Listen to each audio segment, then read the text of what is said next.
Hello, my name is Maynard T. George, and I go by the name Waubegans because my mother named me Waubegans back in 1985.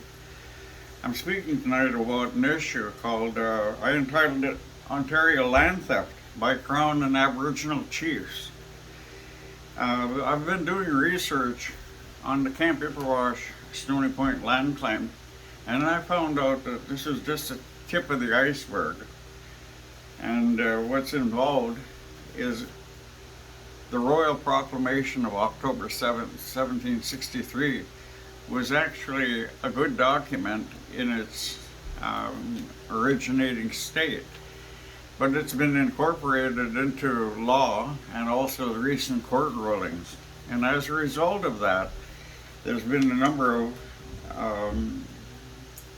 frauds, misrepresentation, and outright theft.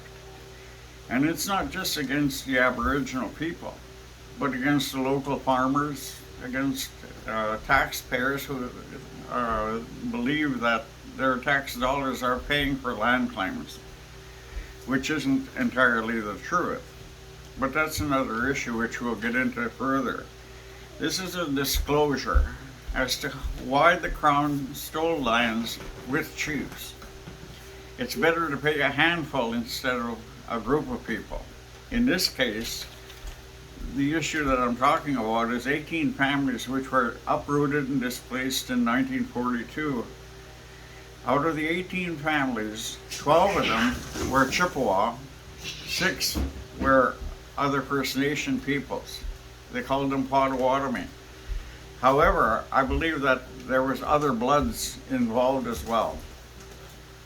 The government was reluctant to pay or compensate them except to move them, and the money went to a mover at the time. This disclosure is not going to reveal names of people, rather political offices, people who sat as elected officials, and probably the purpose why they did this theft. I call it a theft because there's no other word for it.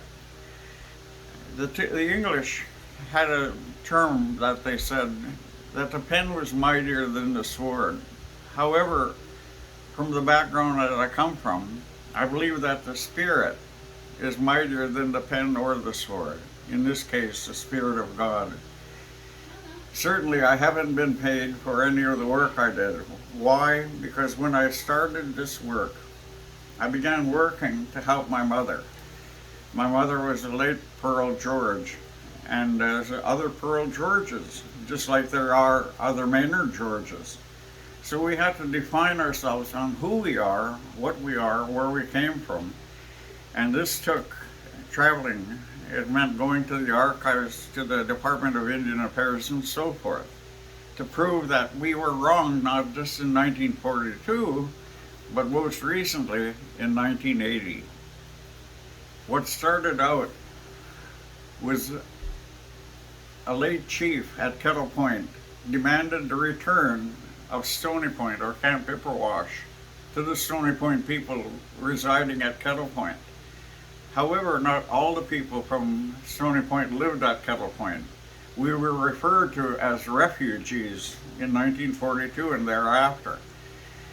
Certainly, we grew up together with the Kettle Point people, and we established relationships. But what happened was the government reneged by changing the rules of the issue through legislation. Now you might say, well, it's perfectly legal. However, it takes two to tango. For a person to be married, there has to be an opposing, or I guess it wouldn't be an opposing, but it would be a spouse. In this case, the Aboriginal people. In this area, the government claimed that our people were under treaty. However, if you look at the treaties 27 and a half of April 26, 1825, and again the alleged surrender of Treaty 29 dated July 10th, 1827, you'll find that Stony Point isn't even mentioned. It's referred to as being land set apart, being on or near the mouth of the River Asawbo. The River Asawbo runs through the Pinery Provincial Park. And that was one of the reasons why we put a land claim on it. It wasn't to hurt the people. It wasn't either to take away the recreation of this national park. Rather, it was a twofold thing. One, to gain national attention. The other was to lay claim to it because it is our land. There were two bodies of water, Lake Huron, the stretch of land in between, which is today called the Pine Ridge Provincial Park, and Lakes Burwell, Smith, and George, where my people gathered medicine. They also gathered white geese, or white swans, geese, ducks, a number of things. And they did use small animals for fur-bearing purposes. Apart from that, these areas were drained, and most recently, in a court ruling, it says that the lands underneath the water were never ceded or surrendered over to the Crown. As a result of that ruling, we look at the lands of how it was changed.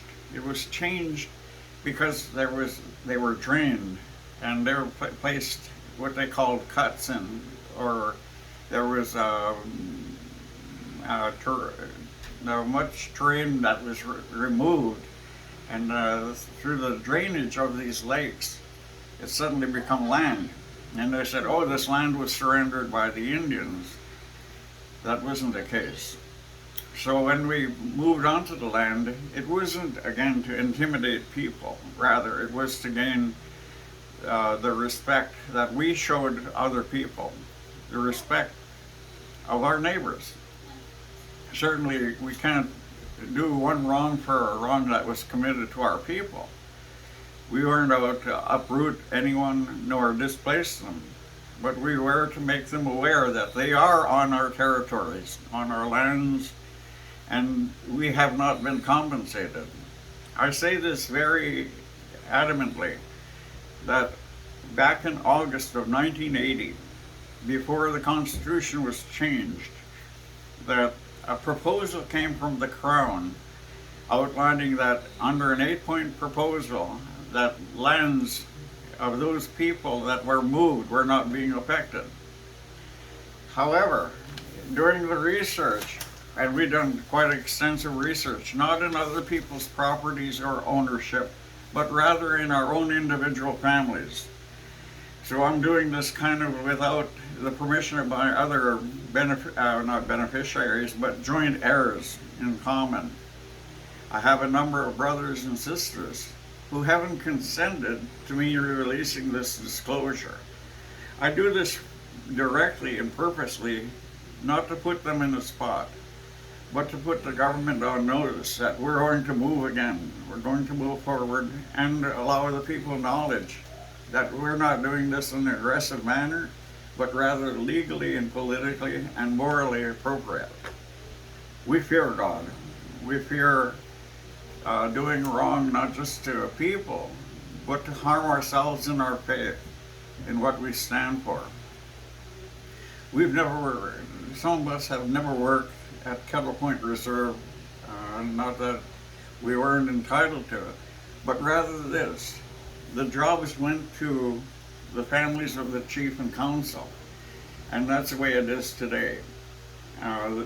But today, from 1942, you have several generations, and what happened over those generations is that people begin to intermarry between Kettle Point and Stony Point.